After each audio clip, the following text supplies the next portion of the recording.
Set in Taipei's Sulphur Valley, the Dripworks combined a geothermal power plant with a cultural destination.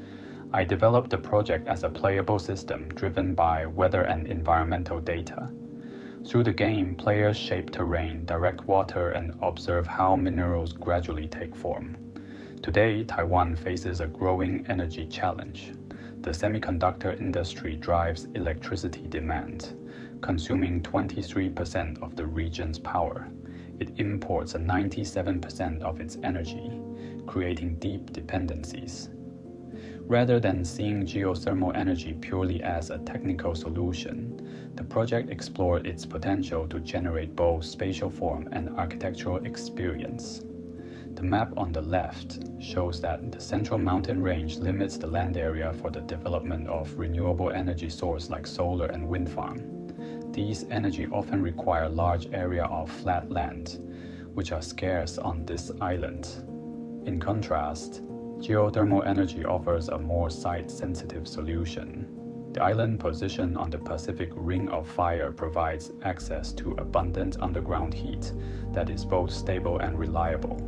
However, due to legal restriction and limited funding, much of this geothermal potential remains untapped. Geothermal energy draws steam and hot water from underground. They drive turbines to produce electricity and then cool to be re-injected to the ground.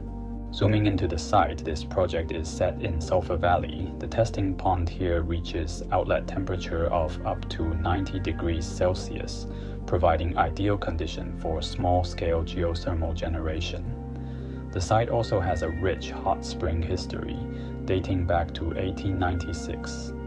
In geothermal system mineral scaling, the buildup of carbonate is typically seen as an issue. In this project, it becomes a design material. The design draws on two historical references: the classical grotto, an artificial cave mimicking the irregular beauty of stalactites, and Sir John Soane's imagined ruins, which cast future decay as a form of anticipation. My design methodology includes 4 phases. First, I use stable diffusion, visualize natural stone deposition to produce visual guidance for later phases. In the second phase, combine various kinds of simulation to explore the interaction between human and natural elements. The third phase utilized topography and climate data to create architectural volumes responsive to environmental factors. Finally, I designed simulation game with building system to study how water interacts with various stone in real time. In phase 1, I aim to train the LoRa models to produce images for 4 kinds of deposition, and I will use the carbonate deposition model as example to showcase training process. I start with training a smaller scale model, followed by a larger landscape scale model on the next page. To train the model, I organize the collected images for training library based on surface roughness and deposition intensity. For example, images, the diagram is sorted into a gradient from small to large deposition. Each image was text labeled accordingly, allowing LoRa model to learn how to produce image with different roughness and deposition level. Using ControlNet, these models were mapped onto CNC cut stone modules, and their outcome become a visual guidance for the next phase. In phase 2, I scanned a sandstone cliff and analyzed water paths. In the gradient legend, red areas indicate higher water retention, such as bump that collects water, while blue areas have steeper surfaces where water flows smoothly. Deposition studies were integrated into the design of both a pavilion and a sculptural element, which would later be placed in the landscape. Stone volumes were digitally shaped, creating cuts to guide the movement of water through the form. In this part of the project, I used climate data to shape the building volume. Slope analysis is used to identify gentle slopes, represented by blue with high potential location for aggregation, while red dots indicate steeper slopes with lower possibility. Water flow paths were identified the overlapping area of gentle slopes and natural drainage. Combining 2 analyses, a grid of points was placed on the site to mark potential locations for aggregation. The aggregation block system uses 5 by 5 by 2 meters block that connect only at their sides, forming a modular base layer. The outcome shown in image 3 creates a flexible foundation, ready for the further transformation based on sunlight and slope. In image 4, building masses extrude from the landscape base, inheriting its geometry. This extrusion is guided by sunlight data to maximize the direct sun hour.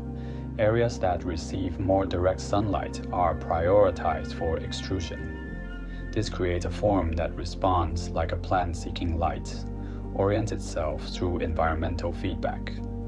This video showcased the generation process of the basic building volume.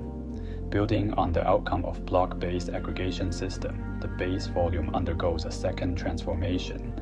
It is smoothed and eroded, shaped by simulated water flow analysis. As you can see, the lower half is cut away to form negative spaces. In steeper zone, incisions are narrow, defining future walkways. In flatter zones, they expand wider, later became voids for hot spring pools and resting spaces. This refined form becomes the foundation for the final facade aggregation. Each facade unit, with a height of 1.5 meter stone block. The diagram showcases 6 interlocking configurations. The GIF image is a simplified form to show the generation process. When the aggregation is happening on the surface, that adding more blocks does not necessarily increase solar gain, as they may cast shadows on each other.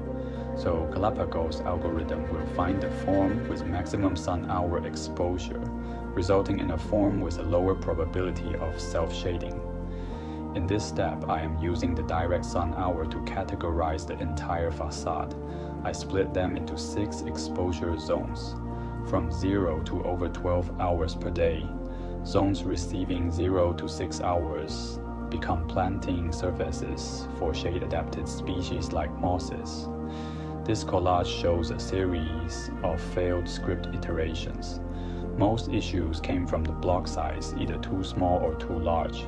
When the blocks were too small, the computation slowed down significantly. When they were too large, they no longer followed the base form accurately.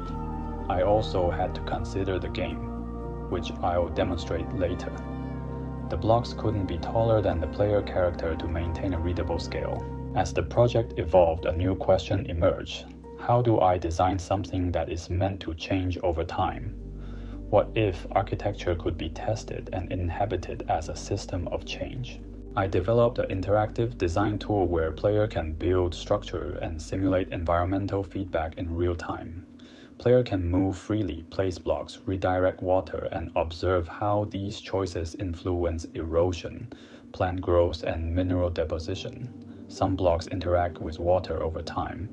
As flow increases, heavier blocks begin to shift, simulating how strong currents can slowly erode or reposition material. There are 6 block types in total, some vertical, some horizontal. They correspond to different architectural elements like pavements and facade walls. Blocks snap together with precision, guided by a snapping system. But more than geometry, the game simulates material and time.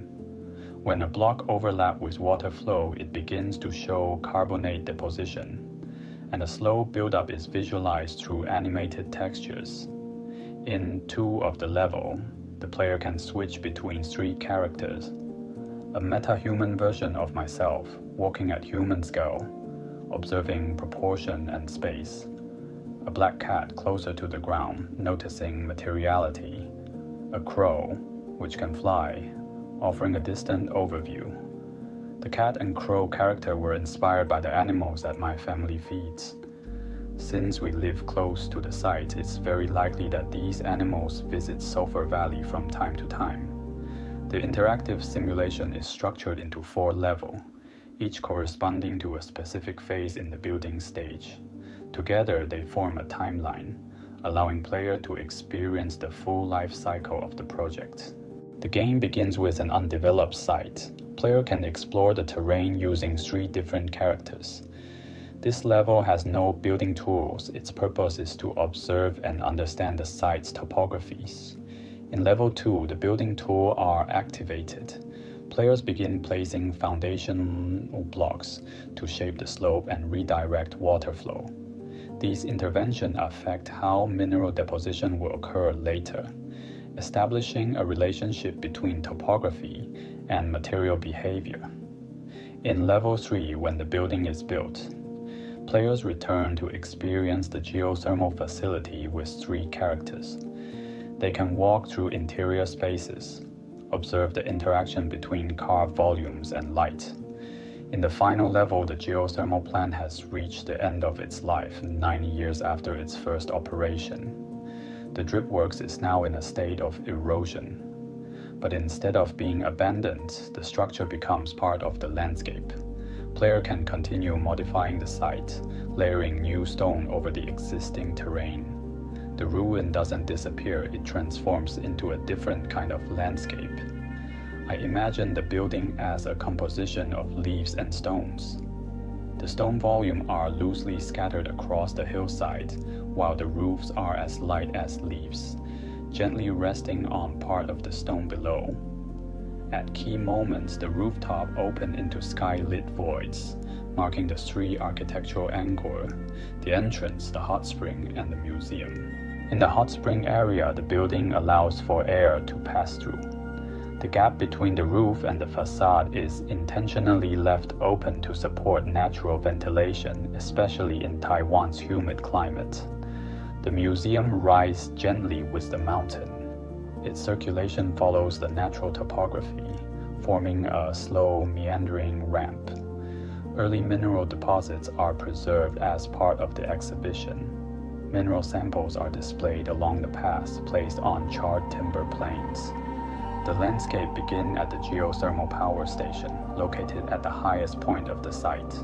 Heated water is released from the station and flows downhill through an open channel, forming a clear spine across the valley. This spine connects the energy zone to the surrounding cultural spaces. The water eventually flows into a natural cooling pond at the lower end of the site. On both sides of the stream, pedestrian walkways follow the natural slope. The injection wells are covered with stone cladding to protect people from the steam, while also blending into the landscape as part of the overall design. To most, this project is about geothermal energy and sedimentation. But to me, it's a vessel of memory. I didn't grow up in Taiwan, but I've always seen it as home. Every winter, I will return and go to the mountains with my family for hot springs. We'd pass through Sulphur Valley. The rising mist from the cracked earth always felt both strange and familiar. I've had a habit of picking up a small stone from every place I visit, bringing it back to Taiwan.